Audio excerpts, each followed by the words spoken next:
Peace, beautiful soul. Welcome back to my channel. It is I, Soully, and I'm out here spreading them good vibes, that good energy. And hopefully today you can feel it too. Now let's jump right into the video and learn something new. So today I will be talking about twin rays, twin flames, soulmates, all of these things correlate with one another. So this is also connected to my dimensional beings series. We have done three-dimensional beings so far. The twin rays will be the fourth dimensional being we'll be discussing. So we have done the angels, the dragons, the fairies, and now we're talking about the twin rays. The twin ray energy is ultimately the energy of the feminine and the masculine energy. The twin ray was said to have been emitted from Source itself. Source wanted to spread its gift of life, its gift of creation, I guess we can say, into the void. So Source decided to emit itself through these rays of two into the void, into the nothingness, into the universe. Originally, these two rays were actually just of one ray. It was just one ray, but as it traveled, it split into two rays. This is kind of where we get the feminine and the masculine being God in a sense. Like, we talk about, man or woman separately being God, but the truth is, it's in our union that we are truly God, that we are truly divine, that we're truly whole. And this is ultimately the goal that we all strive and desire to attain in this lifetime. As we grow up, and once we realize love, once we realize relationships, once we in a sense discover the heart chakra, we start desiring another being. We feel like we just have an inner knowing, an inner feeling that there is someone out there that was made just for us. And even though this might seem irrational to the logical mind, it's just rational to us. Like, a part of us just feels like there's this part of us out there that was made specifically for us, and ultimately this is your twin flame or your twin ray. So what is the twin ray? Ultimately, the twin ray are two rays that emitted from Source. As these twin rays traveled, as they traveled and they crossed one another, they produced life. These two twin rays are the feminine and the masculine, the yin and the yang, the negative and the positive that manifests in every atom. They are what creates life.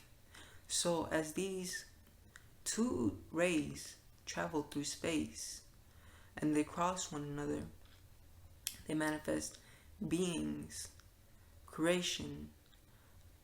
As they cross, they manifest creation. And as they travel to this lower density, into these three-dimensional densities, they started to, in a sense, descending and creating beings as well. But when they descended into these lower frequencies, what had happened was they kind of became distorted, and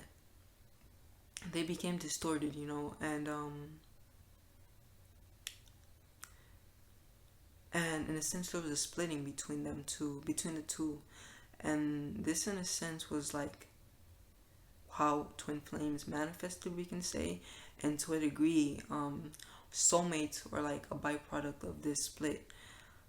But I'll elaborate more on that later on in the video. So yes, as they descended into these lower frequencies, the energy was so dense that the twin ray energy kind of split, and as it split, we became the soul became split, and it manifested itself into two beings. There was a masculine aspect of it and a feminine aspect of it. One being which was expressing the masculine, and the other being which was expressing the feminine. Now I do want to say this: feminine and masculine aren't subjective to these the female and the male aspect that we see today, as a lot of us might think that feminine is female, woman, feminine is woman, and masculine is men. But in actuality, the energy isn't really subjective to our physical avatar, but yet the energy will express itself as it wishes, as it desires, you know. And men whom are homosexual or gay, and women whom are gay, the thing with them is they just have in a sense a balance of one energy over the other, you know. Whereas, so what I'm saying is, you know, those women who choose to express the masculine aspect of them, or choose to express you know, like being lesbians and things of this nature, ultimately it's just that their energy is more, they have more masculine energy than other women might. But this isn't wrong or right, you know, as energy is not subjective to the way it expresses itself. And when it comes to energy, there isn't really nothing right, there isn't really wrong or right. And that takes me to this: everything will ascend back to source. Every path leads us back to the same path, the path of enlightenment, as Buddha once said. Every path, every road is leading us to the same destination. Whether you take road A, B, C, or D, you will still go back to the same destination. But now this doesn't mean that you should just say fuck it and think that there isn't really a point of, in a sense, being righteous and doing right and things of this nature. Because when you choose to, in a sense, take the path of, I guess we can say, the left hand, or like, you know, the path of evil, then the journey just becomes harder for you. And the years, the journey, because time is illusionary, but the progression just becomes longer for you, and you must go through more and more and more pain, more sorrow, for you to truly, you know, get to that place that you want to be. So there is a reason to, in a sense, choose the righteous path, to choose love over hate, to choose to treat one another equally, to choose to resonate at the heart frequency, to choose and understand that there is no right or wrong, to choose and understand that God resides in every being. Even though this might seem hard, even though there might be certain beings that might seem evil, when you are truly resonating at the heart frequency, then you have that ability to see past the ego, the false ego, and look right into who they truly are, to look right into the source, God, that is within them. Because God is in every atom, God is in every being, and there isn't truly a right or wrong expression of source. Truly, light is necessary, and so is the darkness. For it is thanks to the light that we can perceive. It is thanks to the darkness that we can perceive the light. As you see, darkness absorbs light. So how are we to absorb light if we have no darkness? Hope you guys get what I'm saying.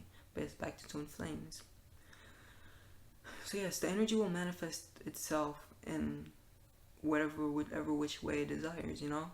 So you can, like, the way of the relationship, and like the way of it, the way that the sexuality expresses itself, it doesn't limit your ability to find your twin flame. You know, it can be, the energy can be men and men, women and women.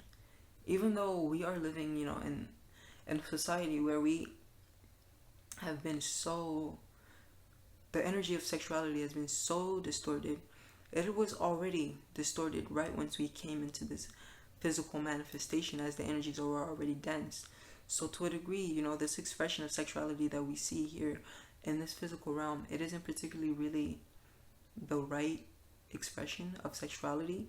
Like, not sexuality, but the feminine and masculine that we see here and that we see it expressed in this dimension, it is completely different once we go into like fifth dimension, higher dimensions, you know.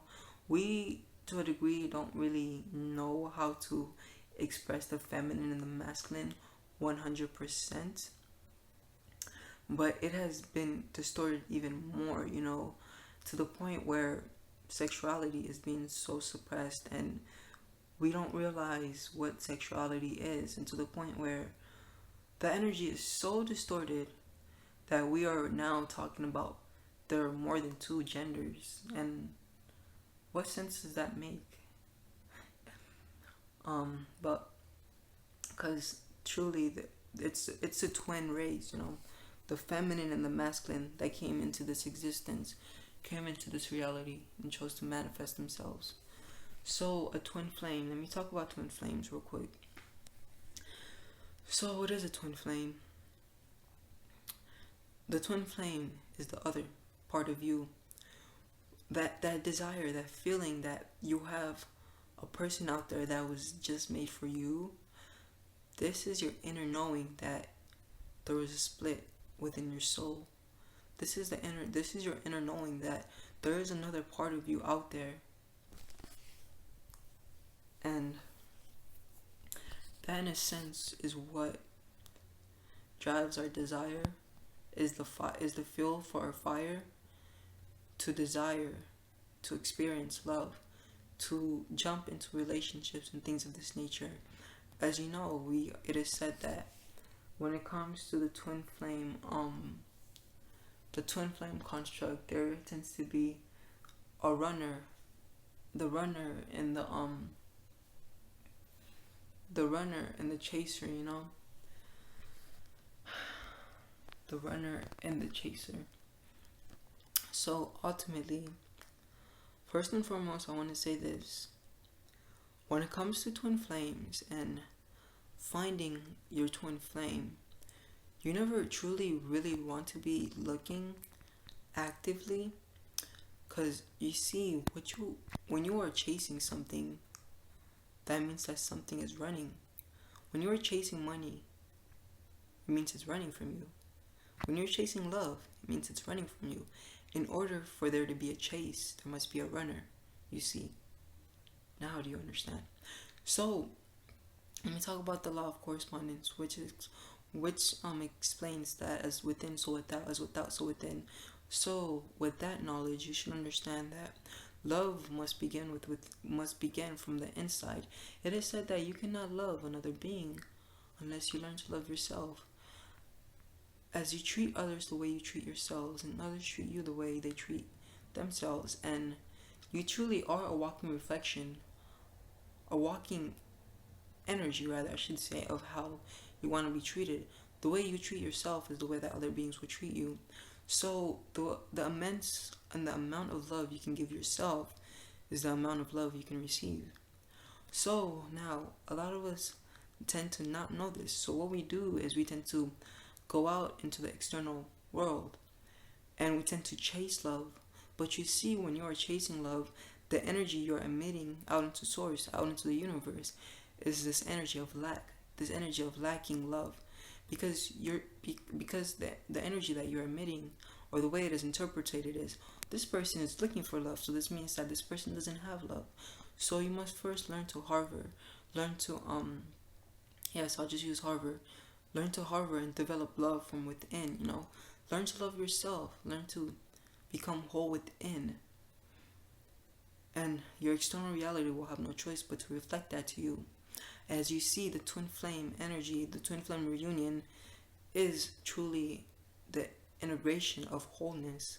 When you reunite with your twin flame, you become whole at another level, at a spiritual level. Twin flame connections are very spiritual, But yes, so it is important that you, before you meet your twin flame, that you balance within yourself, that you balance the left and the right hemispheres of your brain, the feminine and the masculine aspect of you, that you learn to become balanced, that you learn to become with one in harmony with the feminine aspect of yourself and the masculine aspect of yourself, not to be too left brain, not to be too right brain, but to realize and understand how to be in the center.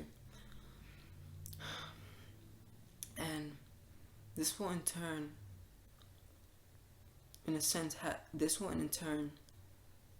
manifest or pull your twin flame to you, the universe will have no choice but to pull, but to push you guys together, in a sense we can say, because that's the energy you are emitting, that the energy of wholeness, you know. So when twin flames meet and they're not particularly whole just yet, and there is an imbalance between one another, most of the time it doesn't last long, for one.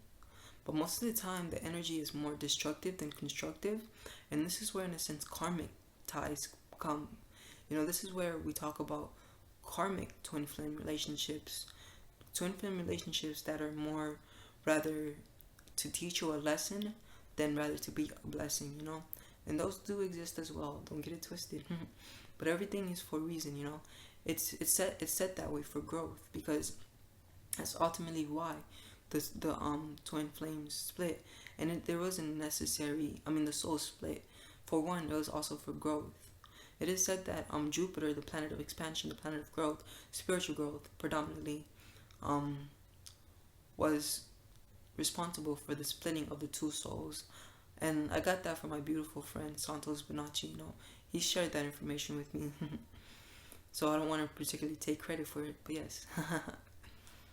But yes, so it is really there, so then we can truly grow and expand, you know. So nothing is bad. Everything happens for a reason. Everything happens for a reason. I want you guys to know that. So yes, it is very important that you yourself are first balanced, whole, before you reconnect with your twin flame, you know. Because if you don't, then, oh crud, no. Oops.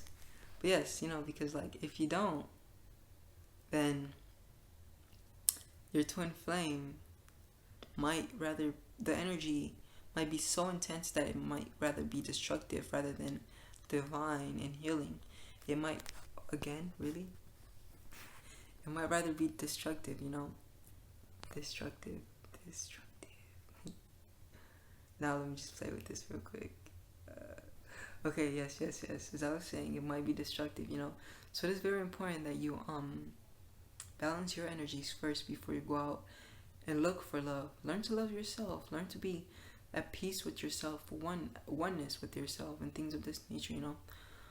But yes, it is said that once you can reconnect with your twin flame, there will be, for one, an instant realization, recognition. You will recognize them, for they are you. So you must first know yourself.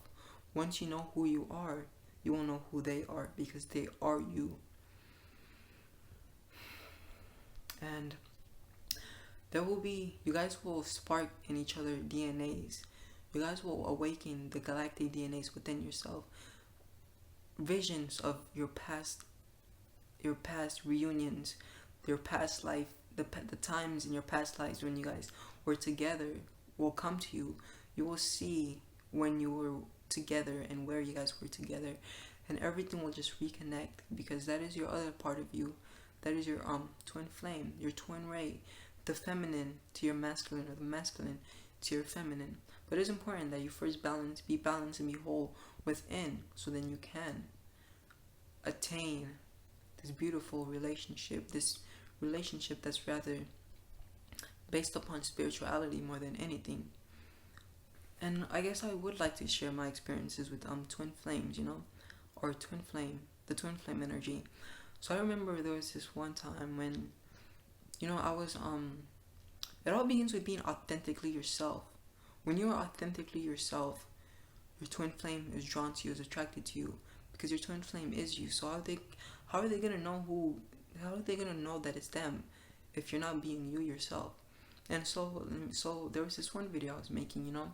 I made a video and I posted it, and I was introducing myself, you know, I was saying who I was, being me authentically, and you know, my twin flame, I guess you can say, she's seen this video, right? And she I don't know, something just sparked within her, and I guess she was just having crazy intense emotions and things of this nature, you know. So she decided to connect with me, and we connected, and you know, we were talking, and it was just so much that was so synchronized and so aligned. And she knew certain things about me that I didn't tell anyone, that, was like secretive, and it was kind of scary. I'm like, what the fuck? Like, yo, how do you know this and that? And you see me, the way that I channel, or the way that source talks through me, my guys talk through me, is for one through music. So I wrote this song for her, and in that song I was like, you're my twin flame, and it's so cool how you feel the same. This was before we even established the twin flame thing. And she heard the song, she was like, oh my god, how did you know this and that? She was like, I was feeling the same way too, and this and that. But ultimately it was more spiritual than anything, because she was in the other side of the world. um yeah, she was in the other side of the world. So yes, we weren't really together in the physical, but it was like, we're still making love, and like the spiritual, I guess you can say, in the astral realm. And this was such a beautiful experience for me at one, because in a sense I learned how this gives me better insight into other dimensions, and just how energy works, and how our astral bodies work. And we would, in a sense, I guess you can say, have sex and like the astral realm and things of this nature. It's a real thing. And it's like, you probably can't fathom it or understand it until you yourself experience it. But yes, that happened. And but I also do want to say this: we ultimately have multiple twin flames, but I don't want to continue along the line with that term. What I mean is that we don't have, I don't really mean that we do like have more than one twin flame, as your twin flame is the other part of your soul. There's only one true twin flame. So the way you can perceive it is kind of like a hierarchy, in a sense, where it's like there's like this twin flame, then this twin flame, then that twin flame, then that twin flame, and there's the ultimate twin flame up there. But ultimately, these twin flames down here, they're rather soulmates than twin flames. And then there's the ultimate twin flame up there. And these twin flames, or soulmates, they're rather preparing you for your connection with the true twin flame, which is up there, right? So yes, maybe what I just said right there isn't true. We don't really have multiple twin flames. They're rather soulmates that are close to that energy, but they're truly not that energy. Now, soulmates are, okay, so check it. You see, when this scattering happens, when the scattering between the feminine and the masculine happens, or when our soul splits into, there are actually other micro splits that happen simultaneously. And what happens is these splits in turn manifest into twin flames. They manifest into beings that we see ourselves within, because your twin flame is family. These are like beings you're familiar with. These are beings that reflect you. So they are also aspects of you, but they're not truly the other part of you. But I guess I'll just leave it at that. I hope you guys get what I meant by that. But yeah, that's the difference between twin flames and soulmates. Your soulmate is a split of a split, and then your twin flame is like the split of your soul. So originally there are two. There's one. They split into two, and then let's say these two split into another two, but it's like it's these two that are the originals. So I think I'm just confusing it. So you split into two, and then now there's the masculine and the feminine, and now the masculine splits into another micro aspect, and then another micro aspect, but it's still in a sense holding that masculine energy. And later on, when you reconnect with your soulmates, these are to a degree your soulmate. These are like your soul's friend, if you get what I'm saying. They're parts of you, but they're not truly the other. They're not really the other counterpart of you. I hope that this was informative. Hope you learned something from this. And this has been me, Solely. Thank you for watching, you beautiful soul. I see you. And if you did like this, please do make sure to leave a like, and subscribe and turn on that notification button so then you are notified when more beautiful information like this is released by me, of course. And yes, that will be it. And like I say, namaste, you beautiful soul. Have a blessed day. Peace.